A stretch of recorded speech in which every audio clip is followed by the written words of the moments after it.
Bienvenue sur le résumé de la 5e étape du Tour de Pays Basque. Départ à Vitoria, arrivée à Eibar, 164,7 km.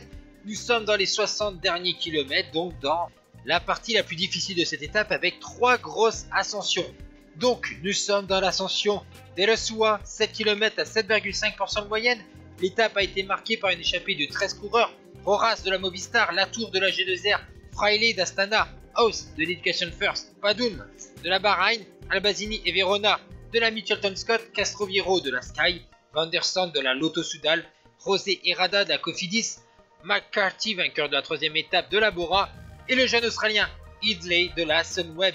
L'écart a atteint les 5 minutes, mais vous voyez que dans la première ascension difficile de la journée, qui est répertoriée aussi au Grand Prix de la Montagne, le peloton a commencé à exploser sous la pression de la formation Movistar, alors qu'à l'avant de la course, on s'est à nouveau assemblé afin d'attaquer la deuxième difficulté, la montée vers Andoya, 5 km 500 à 6,5%.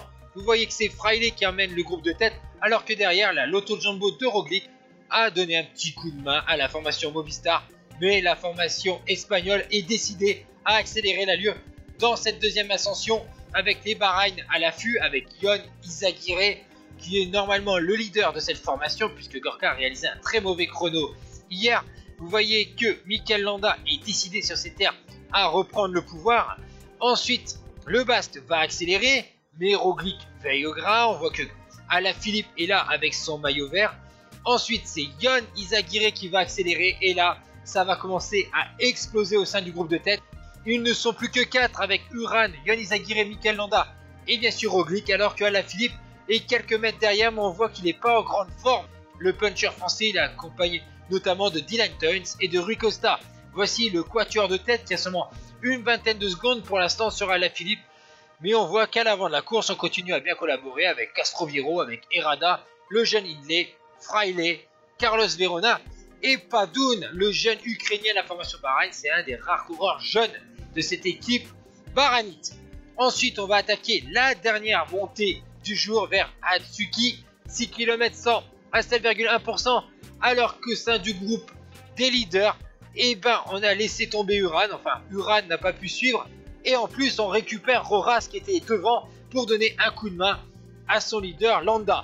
Ensuite les 3 coureurs vont partir ensemble, ils vont avaler petit à petit des coureurs de l'échappée qui ne supportent pas le rythme imposé à l'avant de la course par surtout Carlos Verona, le coureur de la Mitchelton Scott, alors qu'on voit que Mikel Landa est en bonne condition. Nairo Quintana essaye de faire la jonction avec le groupe de devant, mais le Colombien n'est pas en une forme extraordinaire sur ce Tour du Pays Basque. Vous voyez que même Pello Bilbao va l'avaler. L'écart est de 30 secondes pour Verona sur le groupe du maillot jaune Roglic et 1,15 sur le groupe Quintana, Pello Bilbao ou Bokio Mollema, alors que derrière à 2 minutes déjà et même plus, on a Julien Alaphilippe avec Enric Mas. Nous sommes dans la descente vers la ville d'arrivée de Eibar. On va encore s'entendre à l'avant de la course, il faut creuser un écart important sur Alaphilippe pour l'éjecter et surtout pour permettre à Yon Izagirre de remonter sur le podium avec Mikel Landa, alors qu'ici vous voyez le deuxième groupe avec donc notre ami Bokio Mollema qui n'est pas parmi les meilleurs aujourd'hui mais va faire quand même une bonne opération au classement général. Il y a également aussi au sein de ce groupe Emmanuel Buchmann de la Cruz et Castroviero, Rigoberto Urán, D'Acosta ou encore, je vous ai dit Buchmann, le jeune allemand de la Bora. Et à l'avant de la course, on va se disputer la victoire d'étape et c'est le vainqueur d'étape sur le Giro l'année dernière, Omar Fraile, le baroudeur espagnol de la formation Astana qui l'emporte, alors que le groupe de Mollema est arrivé à 1,27 et Alaphilippe est beaucoup plus loin à 2,15. Mauvaise opération pour le français car au classement général il descend de 2 places, il est 4ème, alors que Yon Izagirre fait une grosse montée, 3ème, 2ème Mikel Landa, 1er Roglic. Demain, l'arrivée est difficile à rater avec 122,2 km sur le mur d'Araté. Et demain, on va savoir si Roglic remporte ce Tour du Pays Basque. Désolé pour l'heure de ce résumé, mais beaucoup de boulot m'attend, à la fois au travail et aussi pour Paris-Roubaix. Ciao tout le monde et merci d'avoir suivi cette nouvelle chaîne en espérant que mes vidéos continuent à vous plaire. Ciao tout le monde.